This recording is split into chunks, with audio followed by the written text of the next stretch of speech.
Halo, nama saya Johnson. Baik, di tugas video pembelajaran sosiologi ini kita akan membahas tentang pola hubungan antar kelompok dalam masyarakat seperti artikulasi, dominasi, paralelisme, integrasi, dan pluralisme. Nah, ada beberapa ahli juga yang menyatakan bahwa ada dua pola dalam pola hubungan antar masyarakat, yaitu pola dominasi dan pola dominasi kelompok pribumi. Dan juga tadi yang pertama itu adalah pola dominasi kelompok pendatang atas pribumi, dan juga pola dominasi kelompok pribumi. Apa itu maksudnya? Dan inilah kita masuk ke pembelajaran. Baik, yang pertama itu ada artikulasi. Artikulasi itu adalah kebudayaan atau terjadi ketika ada kebudayaan kedua kelompok ras yang bertemu atau berbaur atau berpadu. Artikulasi terjadi tidak hanya pada masyarakat pada yang posisinya sama, tetapi juga masyarakat yang posisinya berbeda. Dalam proses artikulasi terjadi pula dekulturasi. Contohnya hilang kebudayaan asli daerah akibat interaksi paksa oleh kolonial Belanda. Yang kedua itu adalah dominasi. Terjadi jika suatu kelompok atau ras yang menguasai kelompok lain. Contohnya kedatangan bangsa Eropa ke benua Afrika dan Asia untuk memperoleh sumber daya alam seperti rempah-rempah yang dilanjutkan dengan dominasi atas penduduk setempat. Contoh lain itu ada seperti Belanda ya. Belanda ingin datang ke Indonesia atau menjajah Indonesia untuk mengambil rempah-rempah Indonesia atau memperbudak Indonesia agar supaya dapat rempah-rempah banyak, karena trade mereka atau perdagangan mereka itu tergantung dengan rempah-rempah. Jadi pendapatan mereka dan sebagainya itu tergantung rempah-rempah seperti yang dikelola oleh VOC. Nah, ada paternalisme adalah suatu bentuk kelompok ras pendatang atas kelompok ras pribumi.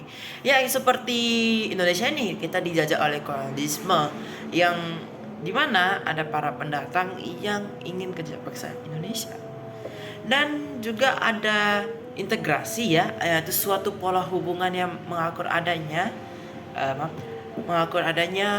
perbedaan ras masyarakat, tetapi tidak memberikan perhatian khusus pada seseorang atau pada perbedaan ras tersebut. Hak kewajiban yang terkait yang dengan seorang hanya terbatas pada bidang tertentu dan tidak berlaku untuk dengan bidang pekerjaan atau status yang diraih dengan usaha.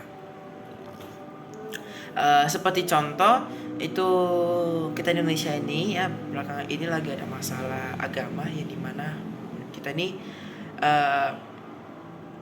agama itunya lebih besar atau lebih berhubungan ya, atau lebih mayoritas kepada negara Indonesia.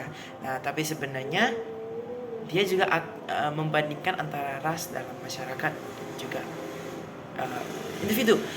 Yang kelima itu adalah pluralisme, adalah suatu pola hubungan yang mengakui adanya persamaan hak politik dan hak perdata masyarakat, akan tetapi hubungan itu lebih fokus ke majemukan kelompok ras yang daripada pola integrasi.